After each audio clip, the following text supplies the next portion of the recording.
Mohan मजोका sir, BM मजोका academy की ओर से आज आपके सामने सामाजिक विज्ञान का फेमस, विख्यात, प्रसिद्ध क्वेश्चन जलियांवाला बाग हत्याकांड आपके सामने लेके आया हूं। पेपर में 4 अंक का पूछा जाता है। तो जलियांवाला बाग को आप अनेक प्रकार से रट्टा मारते हो, तोते जैसे रटते हो।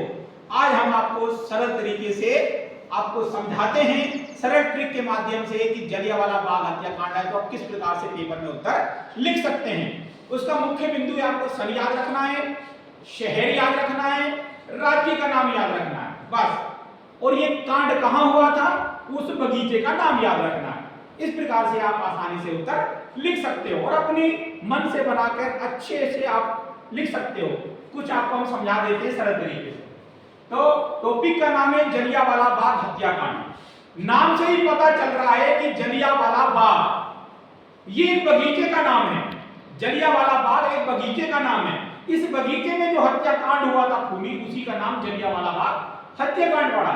अब इसको मैं विवरण से आपको समझाता हूं कि जलियांवाला बाग हत्याकांड क्या है।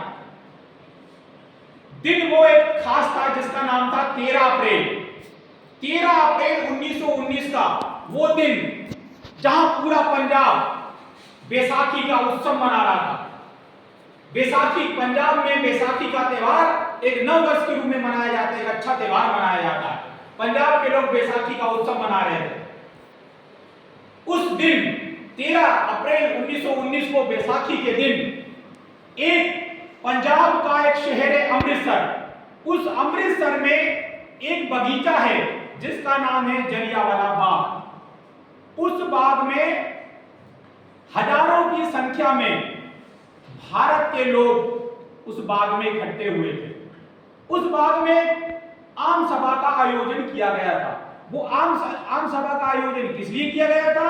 क्योंकि उस आम सभा का आयोजन इसलिए किया गया था रोलेट एक्ट अधिनियम के विरोध में। अंग्रेजी सरकार के द्वारा एक काला कानून पास किया गया था जिसका नाम था रोलेट एक्ट अधिनियम। रोलेट एक्ट अधिनियम एक ऐसा कानून था जिसमें भारत के नागरिकों से पूरे अधिकार छीन गए थे। यानी कोई व्यक्ति गलती करता था उसको बिना मुकदमे के जेल में डाल दिया जाता था। इस प्रकार का एक काला कानून था और किसी प्रकार की सुनवाई भी नहीं थी कोर्ट में। तो उस कानून के विरोध करने के लिए उस जलियांवाला बाग नामक स्थान पे भारत के लोग इकट्ठे हुए थे।